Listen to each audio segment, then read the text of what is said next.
दक्षिणी राजस्थान के आदिवासी बहुल ग्रामीण इलाकों में प्रवास जीवन निर्वाह की एक अनिवार्य रणनीति है। जिले के तकरीबन 64% ग्रामीण परिवारों से कोई न कोई सदस्य आजीविका की तलाश में प्रवास करता है। आजीविका ब्यूरो की एक यूनिट के रूप में स्थापित स्टेप एकेडमी अकुशल और ज़रूरतमंद युवाओं को तकनीकी रूप से सक्षम करने की ओर प्रयासरत है। वर्ष 2004 से ही जारी स्टेप एकेडमी द्वारा पुरुषों के साथ साथ महिलाओं और युवतियों के लिए भी बाजार से जुड़ी दक्षताओं के प्रशिक्षण और प्लेसमेंट प्रदान किए जा रहे हैं। इन प्रशिक्षणों में पुरुषों के कार्य माने जाने वाले चिनाई कार्य, नल फिटिंग, मोबाइल फ़ोन रिपेयरिंग, घरेलू उपकरण रिपेयरिंग, हैंडपंप मिस्त्री, सिक्योरिटी गार्ड, टेली अकाउंटिंग, ई मित्र ऑपरेटर और डेटा टैगिंग जैसे गैर परंपरागत कौशल प्रशिक्षण भी शामिल हैं। साथ ही कई युवतियां उदयपुर शहर में आकर company, factory, mall, hotel, restaurant व रिटेल जैसे औपचारिक कार्यों से भी जुड़ी हैं। पहले हेल्पराई का काम करती थी और क्लास 10वीं पढ़ के स्कूल छोड़ दी।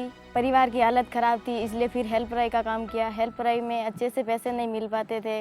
किसी ने मुझे कहा कि आजीविका ब्यूरो एक ऑफिस है हमारे गांव में, वहाँ पे मोबाइल रिपेयर का फॉर्म भरा जा रहा है और वहाँ पे मोबाइल रिपेयरिंग सिखाई जा रही है।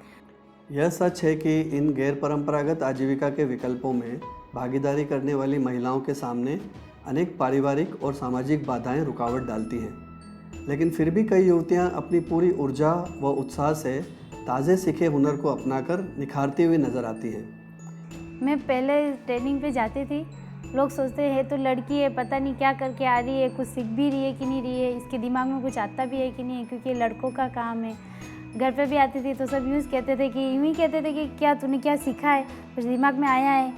अपने जीवनचर्या को अच्छे से बना सकती हूँ, इसलिए मैंने अब ई मित्र की ट्रेनिंग ली आजीविका ब्यूरो से और वहाँ से फिर मैंने थोड़ा बहुत कंप्यूटर का कोर्स करके फिर ये काम शुरू करा। और गाँव में तो बाहर निकलने का कम ही मौका मिलता है और नहीं निकलने देते हैं, उंगली उठाते हैं लोग। तो 1-2 दिन ऐसे हुए कि कोई कस्टमर आ ही नहीं रहे थे, मैं बैठी रही। फिर मैंने भी कुछ लोगों को कहा कि मैं खुद मोबाइल रिपेयर करती हूँ, अगर आपको मोबाइल सही करवाना है तो मैं खुद करती हूँ। पर उन्होंने मतलब कोई समझा नहीं। उन्होंने कहा कि तू तो लड़की है, पता नहीं क्या करेगी, हमारा मोबाइल सही होगा वो भी तू ख़राब कर देगी, ऐसे करके।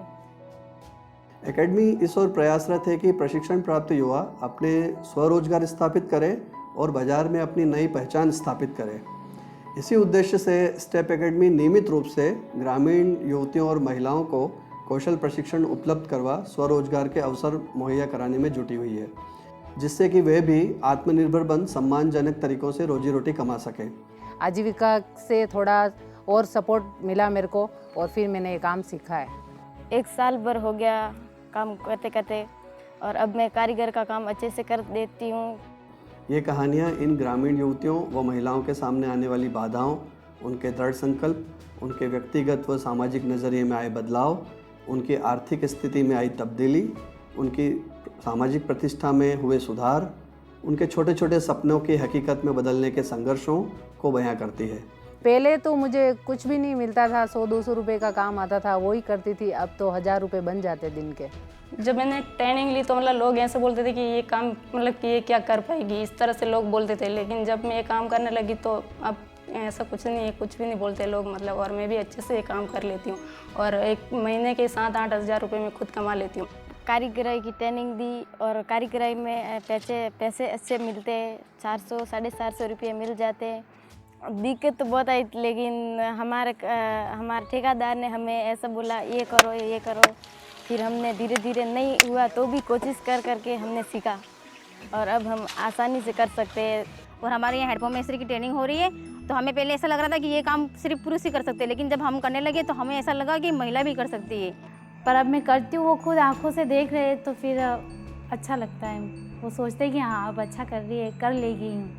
पहले करनी है और करनी हथौड़ा लेकर जाती थी, तब लोग हमारे को देख के हंसते थे कि तुम लोग क्या काम सीखोगे। फिर हमने ये काम सीखा, फिर कहते हैं कि अच्छी बात है बेटा, आपने कार्य किया वैसा कार्य और कोई भी करे। लोग हंसते, वही लोग जो लोग हंसते थे हमको देख देख के, वही लोग आज हमें शाबाश देते हैं और हमें अच्छा बोलते हैं कि आपने ये काम सीखा और आपको मेरे को धन्यवाद भी बोलते हैं।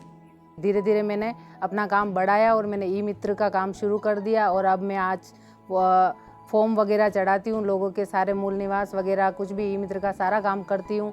और अब लोगों को भी लगा है कि मतलब ये पढ़ी लिखी है लड़की तो ये अच्छे से काम कर रही है, तो हमें भी अपनी लड़कियों को कुछ इतना सिखाना चाहिए।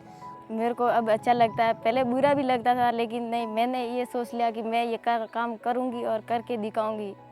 मैं चाहती हूँ कि मेरे जैसा काम और कोई करे तो अच्छा उसके परिवार को अच्छे से रख सके।